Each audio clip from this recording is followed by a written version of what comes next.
Good morning. Welcome back to Morning at NTV. My name is Malaki Vilodera. Now, on the solutions segment, we'll be trying to forge solutions to what Chamagero pointed out on the ground. And so in studios to do just that is Mr. Tom Malaba, who is a journalist with the Daily Monitor right here at our group. Welcome to the show. Thank you very much. Next to him, good morning. Next to him, we have Madam Stella Jane Ogwang, who is the Principal Probation and Welfare Officer at the Ministry of Gender, Labour and Social Development. Welcome to the show. Thank you, moderator. You're welcome. Now, over the past few days, we've been seeing the ministry very active in closing down some of these illegal children's homes. Why has it taken so long? And this is 569, and apparently only 72 are legally registered before they were founded. And before they reign, and even, like you're saying, their business ventures, before they were able to even exist for that long. Why are we seeing these delays? Why is it taking that long? Thank you very much, moderator and viewers. What we call a children's home is a home that has met the minimum requirements for approval and has been approved by the Minister of State for Youth and Children Affairs. That is what is called, referred to as a children's home. But for those homes that are wherever they are and don't have approval from the ministry, are not actually children homes.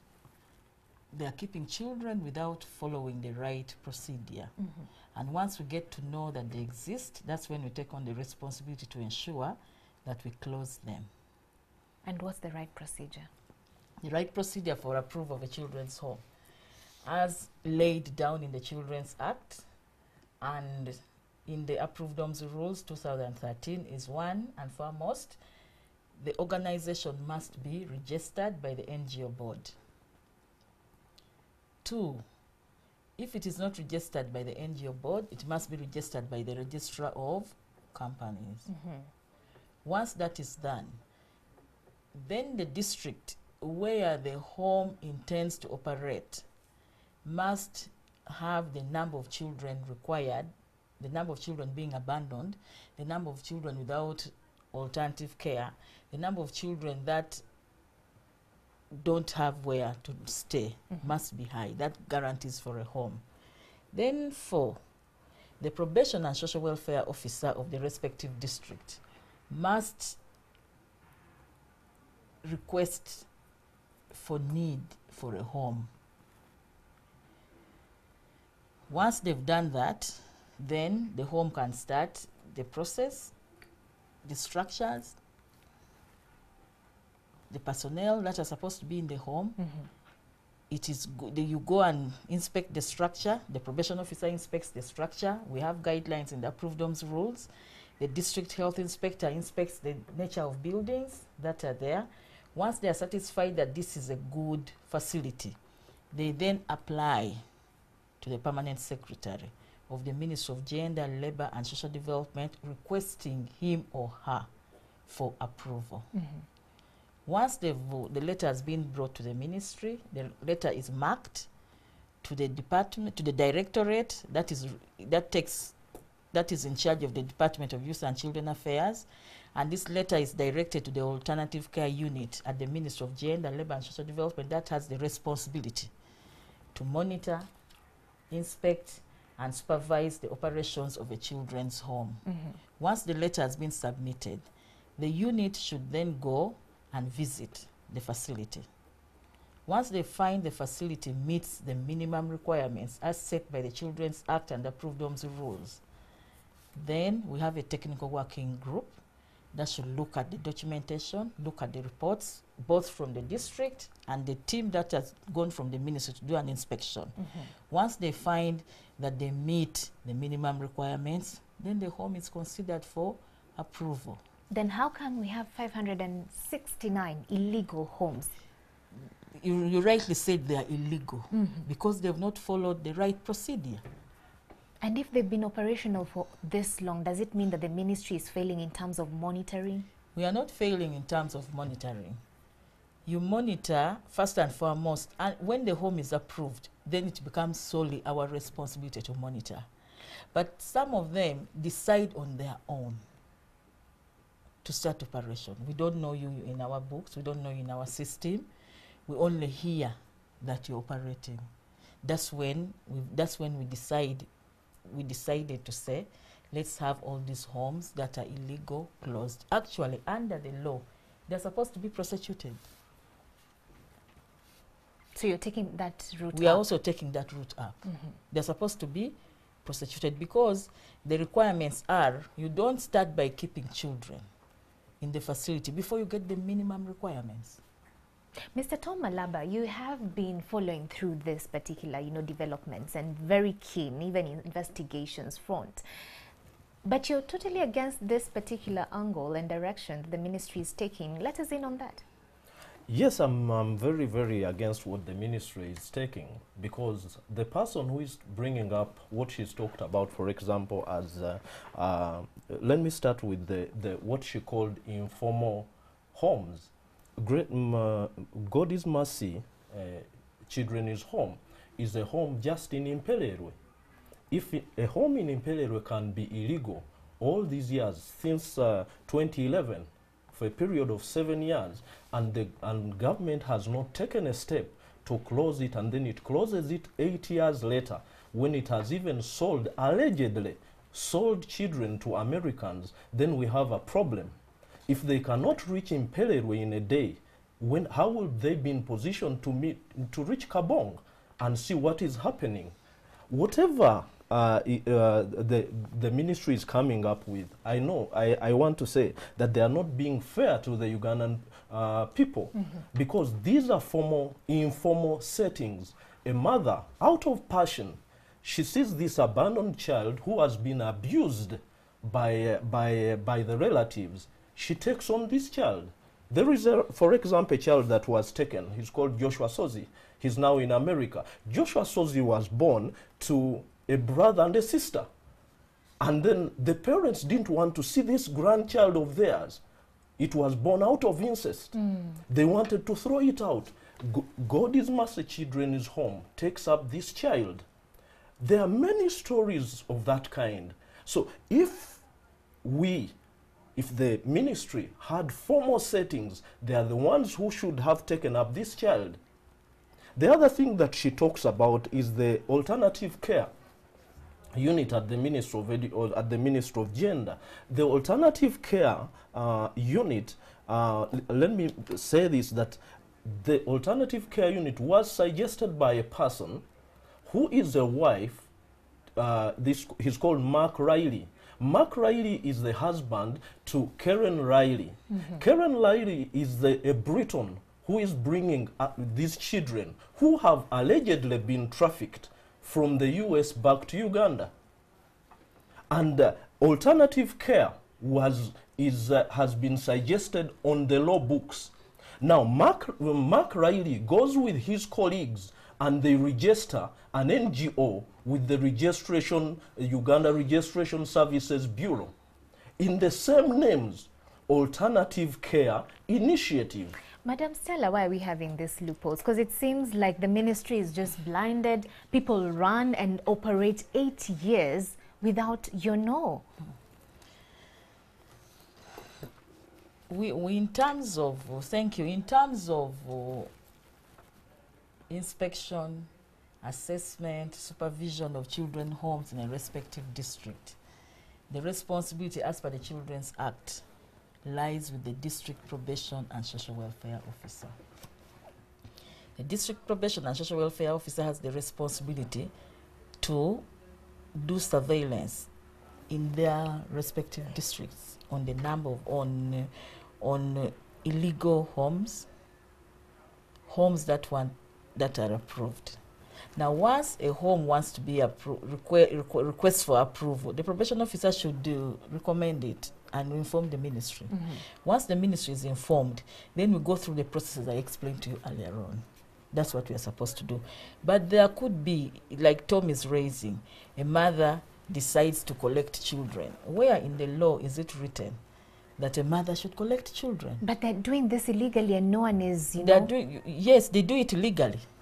And they're not supposed to do it. But no one is getting up to them to hold them accountable. He quoted God's Mercy. Yes. God's Mercy has done things that are not acceptable. And for several years, it is in Imperero. Imperero is under Kawempe Division. And Kampala Capital City Authority, officers responsible for children, they visited them, they closed them several times, but they just would relocate. Because the law says when you are operating here and you want to relocate, you should inform the district probation and welfare officer on the new location. But she keeps on, whenever they would put pressure on her because she didn't have facilities, permanent facilities, she would then relocate to another location. And by the time KCCA is closing them down and they end up relocating, isn't the ministry informed? The ministry is informed, but the responsibility lies with the probation officer in the district for closure. Because, like I told you, the minimum requirement, the probation officer must say there is a need for children, a need for a facility to take on children in my district or in my location. Now, once you've raised that need, it should then determine the homes that are operational. Now, if the probation officer says you close, you're not a necessity. And for this particular home, unfortunately, the children were coming from a different district, which the law does not allow. There must be a need for a facility to keep children of that district, because how then do you do tracing of their families? But who then do we put the blame to? The blame is on both angles. One, you who wants to have a home, what are the minimum requirements that you should follow? Then the other person who has to regulate, who is the formal structure now, it is then your responsibility to ensure that within your locality of operation, there are no illegal facilities. But most of them start by saying, I am supporting. But that is not provided for in the law. And we also know our structures. We have the traditional setup. The traditional setup, and even in the Children's Act, there's a section that says, in the absence of the biological parents of a child, both relatives on either side have the responsibility to take care of this child. So now by the time a community member comes in to say, I'm going to support, have they tried to look at the next of kin on either side? Okay, now already the ministry has moved and you've been able to close down over 500 illegal homes, and still the process is ongoing. Of course, Andrew Chamagero was in touch with some of them that you've closed homes for. And so someone would ask, and I think this is where Mr. Tom Malabo was also coming in after the closure happened. Did you have another fallback plan? Because the children who are being housed by these children's homes are still children, innocent. Yes. So where do they go from there? Do you have a fallback plan to that? Yes, where the children go, like I told you earlier on, the Children's Act clearly stipulates that in the absence of biological parents, the next of kin on either side should take on the responsibility. By and law, if the next of kin are not there, because we know some of them have been hoodwinked. Yes, it happens from the rural areas. Now, currently, the streets of Kampala have over 100,000 urchins. Exactly, and that is where I said, okay, I gave the minimum requirements. Yes. Then we come to records, admission of children in the home. I didn't mention that. What I mentioned earlier on is what are the minimum requirements to set up a home. Now, once you meet the minimum requirements to set up a home, within that home, there must be records. The process of admission of children, how are children admitted in a home, and the moment the children are admitted in a home, you must have an exit strategy for each child. So, and this exit strategy includes when this child was brought to the home, either because the law says the probation and social welfare officer should do that. The police officer also supports the probation officer. What are the documents that you must have? Where is the child coming from? Where was the child abandoned? Who has referred the child to the home? Now, what is the name of the child? How old is the child? The date of birth, all that is required. Now, whoever receives this child should then have a record. Then if we have all these controls in place, then why do we see stories like this, whereby we have foreigners who now are forced to bring back children to Uganda, who are trafficked to that end? You say the right. If a parent who is traveling with their own biological child passing through the international airport, you're supposed to, like you're saying, declare that this child for sure is yours and has to have the legal traveling documents. So what happens in these cases where children go to foreign countries and they have to be brought back? Who is conniving with these people to make this possible? Now, for children who have gone and have come back, still gets down to the process, the procedure followed. Mr. Tom Malaba. The law is very clear. Once it is fraudulently done, it becomes fraud. You can go to court and you provide false information. The moment that false information is proved, it's a fraudulent process, so it is null and void. Null and void. Yeah. Okay, we have Andrew Chamagero with us. He has a question for us from one of the people who was owning a home and had their home closed down. Andrew Chamagero, good morning. Good morning, Mala. I actually have two. Mama has a question here. Sebo neyanza break dituwaddemu. Ekibuzo kyange okubuuliza ddala kisookera ddala nga gavumenti ekigigaana okukka wansi okwetegereza homu eno yatandika ddi, ekozeewo ki era lwaki kyeki. Ekibuzo ekyokubiri ekigendera mu ekyo, probation officer gwe tuyina e Kawempe yali talina buvunaanyizibwa kulondola homes. Tukoze eki naye ba probation officer okuva tutandika home babadde bafaayo nnyo okulaba kikye tuli kikye tukola, era ne ministry yennyini, Ministry of Gender, staff abamu baali bava wano omwaka ogwo bagaba certificate. Omu nangamba sifunye certificate nembuuza lwaki, kuba nzize mu kifo ekipya ekirambula twali tupangisa naye ate tuzze mu kyaffe. Oŋŋamba otya nti nali nsenguka nga ndi mu Kawempe era mumpeererwe mwenzannyira nga nnoonya wagazi abaana beeyagale, nnoonya ewaabwe abaana beeyagale, naye nga ensonga zonna ono probation watazikolako ŋŋenda ku ntikko ku City Council ewa mukyala Zaina nga byonna abirina, fayiro zayo zonna ng'azirina. Awe neebuuliza ekibuuzo ekikulu nti ffe aba home tubanga abayambye Ministry of Gender oba aba ministry oba government, naye government lwaki temuvuddeeyo kuyamba ffe bannakyemalira abavuddeyo tuyambe omwana wa wansi, era sente musaasaanyiza mutya nga temuyambye mwana ali wansi atulugunyizibwa, abuze, asuuliddwa, mwe ne mwekkusa mwekka ne mbeera mu ntebe ne mutulugunya Hillary oba God's mercy. Mwebale nnyo. Katufune ekibuuzo ekirala. Robert, question to the commissioner. The first principal question to the commissioner would be, is it in law for the ministry to come and attack or hijack, I should use, someone's premises without their knowledge, and they collect each and every file and take it where we do not know, and they claim that it is actually, they are taken to police, of which the case they are talking about has already been clarified with the police, and even other documents were already with the CPS. The other one would be, as the ministry, and actually, I'm sorry to say this, but I know even if it were you that had passed through the hands of an orphanage, you would not want to go through alternative care. Now, if we have very many children that are loitering on the streets of Kampala, because I'm in Kampala, I should use, now you are closing other homes and orphanages. Don't you think that instead of reducing the number of those children on the streets, it is just going to increase, because those children will not be comfortable in the places they are taken to. I will take an example of the ones we took to Nagulu. All of them are actually looking less healthier than they were even in Godin's Mercy. And let the commissioner answer. Well, Mala, there you have it. The 2 or 3 questions actually will go from the 2 here. But it's great to have Stella Onyango and Tom Malaba. Back to you, Mala. Thank you so much, Andrew Chamagero. Madam Stella, you can respond. Thank you very much, Mala, and the gentleman who asked the question. The first question came from the lady. Yes. How can government support children right in the community? The Children Act is very clear.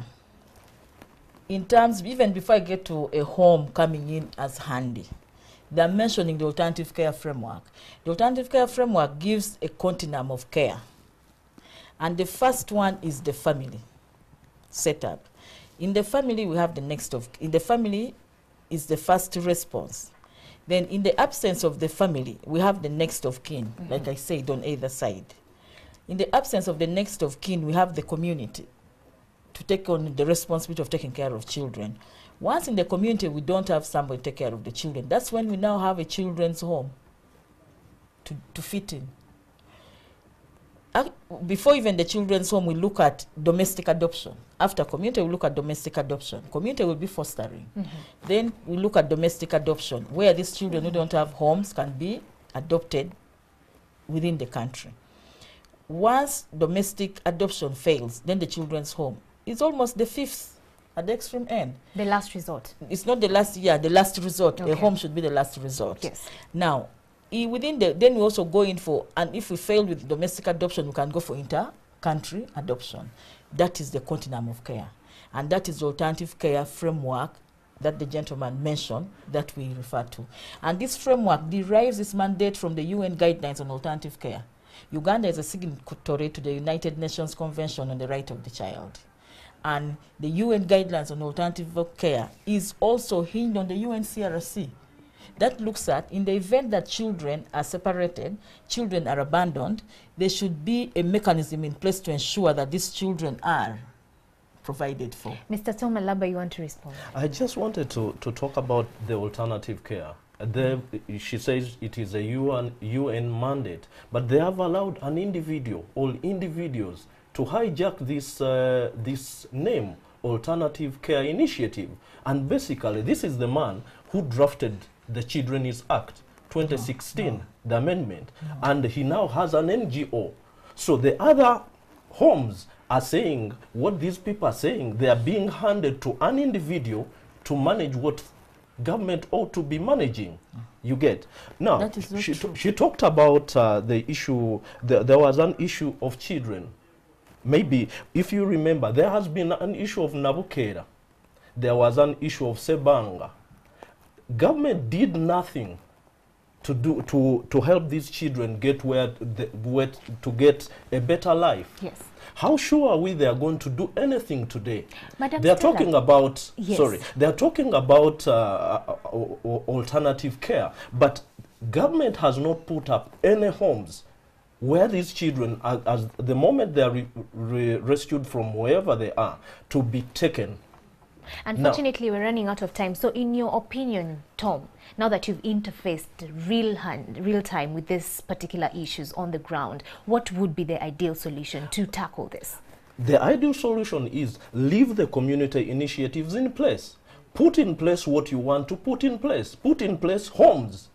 And then you can systematically phase out what has been existing. Okay. But you cannot phase out what has been existing Without a fallback plan. without a fallback plan. Okay. Children continue being abused in What the is a community. fallback They plan? need somewhere to run to. Okay. Go to Old Kampala Police. Children are sleeping at the counter. Thank you so much, Tom. Madam Stella Ogwang, in a nutshell, he Haven't even- has tabled his ideal solution to the ministry to take up. According to you, your response? My response, thank you very much. My response is this.